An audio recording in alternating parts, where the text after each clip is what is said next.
One thing that you brought up, that Julian specifically, that I struggle with as a Christian, and it's something, and it's probably because of my background, from my LDS history background, is in the LDS belief system, there is like almost like a second chance, right? Like you get spirit prison, spirit.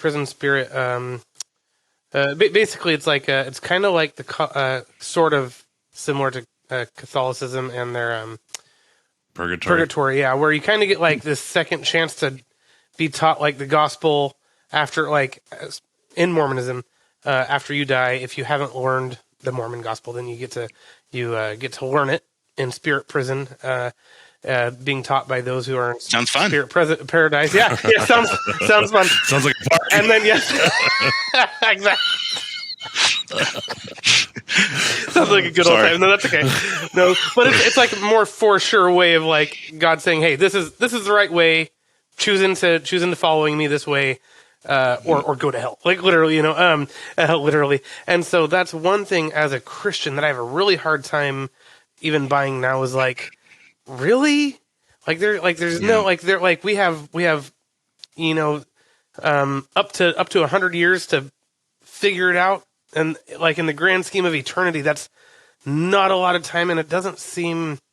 And I might get a lot of flack for this from other Christians, but that doesn't seem like a just God to me. So I have a very hard time. I mean, people will be will even say like my grandma died and now she's in hell because she never. And I'm like, good Lord, like and I'm sitting next to my.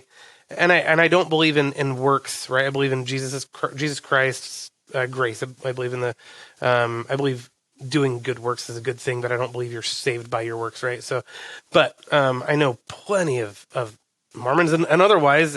Julian, you're someone that's not even necessarily doesn't have a label, doesn't have isn't a believer, that I believe is a very good person, and I'm like, I just don't see how the justice in sending that person to hell when it hasn't been a for sure, like, hey, like, I mean, if we could have that for sure moment, if Jesus came down and was like, Julian, here I am, I'm your God, like that would be a different circumstance than like kind of guessing, you know what I mean? Kind of, that's what we're believing, as you said, is it's like, that's anyway.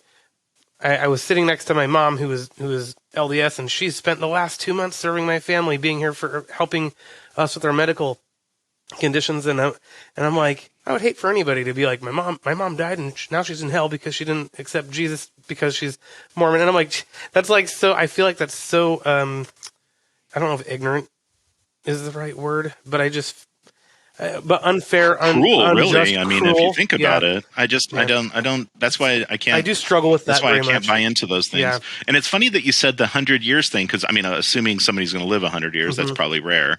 But I mean, what about the kid that dies at 8 and gets hit by a car? Right. They're doomed to hell because they just happen to not hear the word of God. I can't buy it. And that's actually why.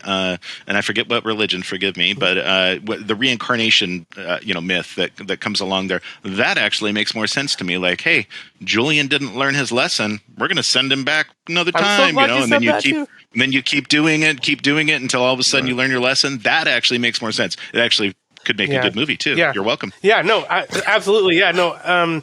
Reincarnation is. I think it was called Groundhog's Day, just to be honest. Groundhog Day. That's awesome. That's freaking funny. Groundhog Day, path to hell. Yeah, Yeah. God damn.